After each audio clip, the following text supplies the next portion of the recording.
appearance mo kanina tell us more about it. Parang balita namin kasi you kept on feeling yung mga... Correct. Oo, kasi, well, masaya. Lagi naman masaya pag ganyan. Tsaka, masaya in a way dahil nakikipagkwentuhan ka, things you don't get to do every day. But, more than that, nakikita mo rin kasi yung actual need ng mga tao. Like, nakakalungkot kasi nung una, bumili kami ng maraming bigas. Kasi nagtanong muna ako, ano bang pinakakailangan nyo? Kasi ang community pantry, the idea is drop-off lang, di ba? Mag-drop off ka lang ng supplies and then you leave. Pero ang dami ng pumila. Tapos nagtawag na sila ng ibang tao, so humaba yung pila. So, may isa akong tinanungan na tricycle driver, ano yung most important na kailangan nyo right now? So sabi nila bigas. So doon kami nag-umpisang bumili. Bumili kami bigas. And they didn't want to get yung tig 5 kilos each. Parang nahihiya sila. So pinupunit nila, binubuhos sa box, and then parang sila na rin mismo naghanap ng mga plastic. Tinatakal nila yung bigas. Parang kahit doon mo makikita rin talaga ang mga Pinoy talaga hindi abusado. Yung parang we only get what we need. So it's nice to help people na gano'n yung ang sarap sa pakiramdam kasi alam mo na kahit sila mismo they know na more people need help. So, I'll only get what I need for now. So, I saw that today. Naka-inspire. Sana ganun lahat ng tao. Diba? Si Bella, tama ang hulog, actress, writer, director. Tapos she has a charity part ng buhay niya na parang out of the blue bigla siyang, tas naging industry advocacy rin. So, let's not forget she's back on primetime pala tonight. Yes. Blood versus Tonight na nga pala tayo. Yeah. Since tonight na yan, Bella, ano yung kailangan abangan namin sa character mo bilang si Lara Angeles? After ilang years, nagbabalik ka ulit sa prime time, no? So, Shocks, ilang years na ba yung huli ko? 9 years na yung huli. Yeah, sino may sala? 2017, 2018. Ano yung mga ganun? 8 or 9 years. Also before pandemic. Yeah, oo. Wow. Nag-start kami mag-taping 2017. Parang ganun. Oh, something like that. But it's been a while.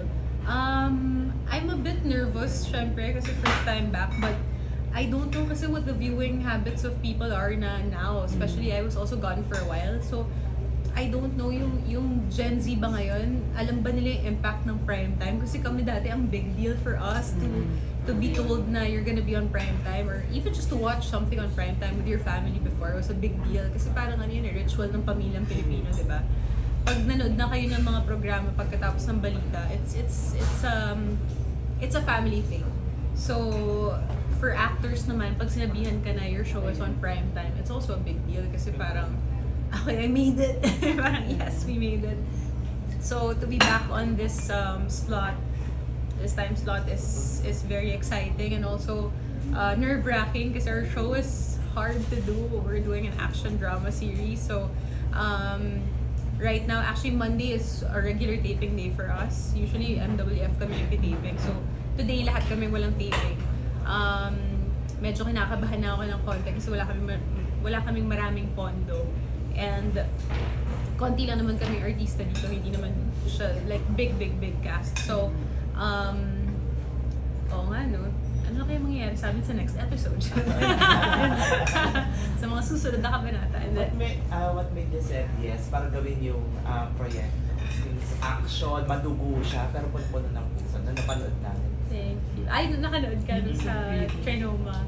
I think I've just been wanting to do different things naman kasi parang lagi na love story pinapagawa sa akin pag sa pelikula, diba? So, sa TV, I guess this is my chance to try other things. Like my last teleserye also, Sino May Sala wasn't a love story for me anyway. My character there was a lawyer na may multiple personality disorder, diba? So, I guess mas nakakapaglaro ako pag sa TV. Lalo na dahil maraming episodes. So, mahaba yung tatakbuhin ng mga character. Hindi katulad pag pelikula, nakaset kasi siya, diba? Like, for 15 days, this is your life, this is your story. Tapos pag sinabing love story in genre, love story lang talaga. So, I get to play around more on TV. So, when they offered this one, actually, nung una, iba pa to eh. Miss JRB, Miss Julie, offered a love story to me first. And then, this came along. This sounded a lot more exciting. So yeah, I'm chasing yung feeling of excitement right now. So how was it working with Gerald at saka si Richard? Tsaka kanino ba ko-connect yung character mo? Kasi ngayon parang kay Richard. Richard, oo. Actually, originally naka-slate to, I don't know ba, pwede na ba akong magsabi? Huwag mo na, Beth. Hindi pa pala! Abangan nyo na lang. Pero alam mo, dun ako natutuwa sa show kasi nakadictate kung kanino dapat ako mapupunta eh.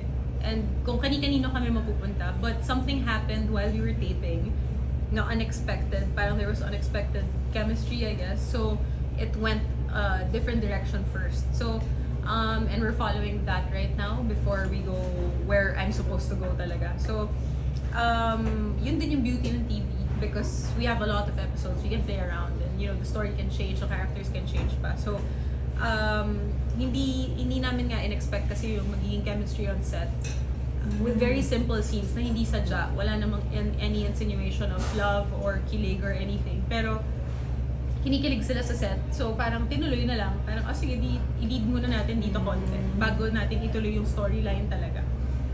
So, yun yung nangyayari right now. Pero so far, yung mga scenes mo is parang dun pa lang sa command center. Sa comms, Makikita oo. ka ba namin na mag-action din? Hinihintay ko pa rin. Wala pa masyado. May mga konting eksena na kami na as a team, me, Baron, and Richard sa labas.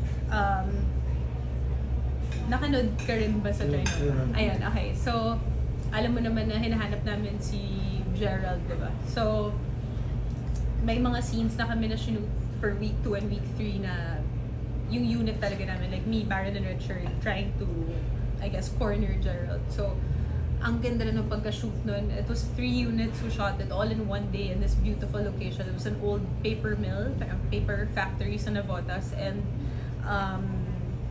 may mga eksena kaming tumatakbo kami sa iba-ibang floor, pero isang shot sa gilid. So, pag pinanood nyo siya, napaka-exciting. So, galing.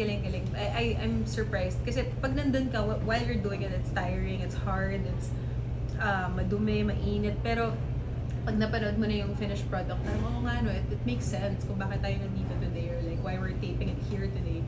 So, I'm excited for you guys to see that specific episode. Nagkaroon ba ng adjustment sa'yo? Kasi yung last na series mo, pre-pandemic pa. Tapos ngayon, Yeah. parang iba na yung mga galawan din, di ba? Yes and no, kasi nagpipelikula naman ako during the pandemic and ito, nung mga nakaraang years din. So, actually, mas maliit pa nga ang units pag pelikula, diba? So, mas konti yung tao. So, nag-adjust ako na mas spoiled kami ngayon sa taping kasi mas maraming tao. So, naninibago ako ngayon, ang daming tao ulit. Masaya. So, yun. Did you have to go on a parang different diet or workout routine for this? Kasi medyo obviously you got slimmer yata or... May training I ka? did. May training. Yeah, I started training noong December pa lang. Officially, training started for everyone in January, but I was nervous kasi alam ko si Gerald was in Sins of the Father, may mga action scenes din sila. Richard, alam naman nating lahat, parang bata pa lang ata siya, nag-martial arts na siya, diba? So, medyo, nung pinitch sa akin to nung December, I wanted to start right away. Parang nung pinitch sa akin, siguro, kunwari on a Monday morning, Monday afternoon, gusto ko na mag-training. Ganun ka ba? So I started doing Muay Thai, and then I would hire firing ranges. I would do tactical training with guns, different kinds of guns. Para lang, you know, in case they need me to do anything on set, then hindi mukhang first time ko ginagawa lahat. And then we have a really great action director, Wentagle. So he's coordinating all our fight scenes, all our fight choreography. So ang maganda kasi kay Erwin, ginawa niya na kaming lahat ng choreo na parang pag sinabi niya, okay, we're doing this number, medyo gets na namin. Konting paalala na lang. Parang bago kami sumabak ng taping, bago kami nag-day 1, nag-training na muna kami sa gym niya. So, and at the same time, isa-isa kami, binigyan niya ng special style. So, si Baron, his specialty here will be knives. So, may ibang style si Baron kay Richard, si Richard may ibang ginagawa kay Gerald. And ako later on, may weapon din ako i-introduce sa show na iba sa kanila lahat. So, we all have our own skill in the show that will come out when it's meant to come out. Pero ikaw personally, ano yung mas gusto mo yung hand-to-hand o yung may baril? Hand to hand. Yeah. parang tamad kasi nung Para magamit yung Muay Thai. Oo, sayang naman. Pero dahil boss kasi, ang role ko kasi dito boss ako nila Richard ni Baron. So, technically, I shouldn't even be fighting. Lagi ako last resort. Yung pag medyo naiipit na sila, dun pa lang ako bababa ng comms, dun pa lang ako. Parang last line of defense lagi.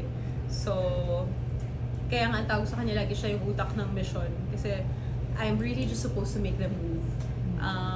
But, like anything in life, things don't always go our way. So, pag nagkaka-problema na sa missions, dun lang ako usually bumababa or dun lang yung action scenes ko pumapasok. So, yeah.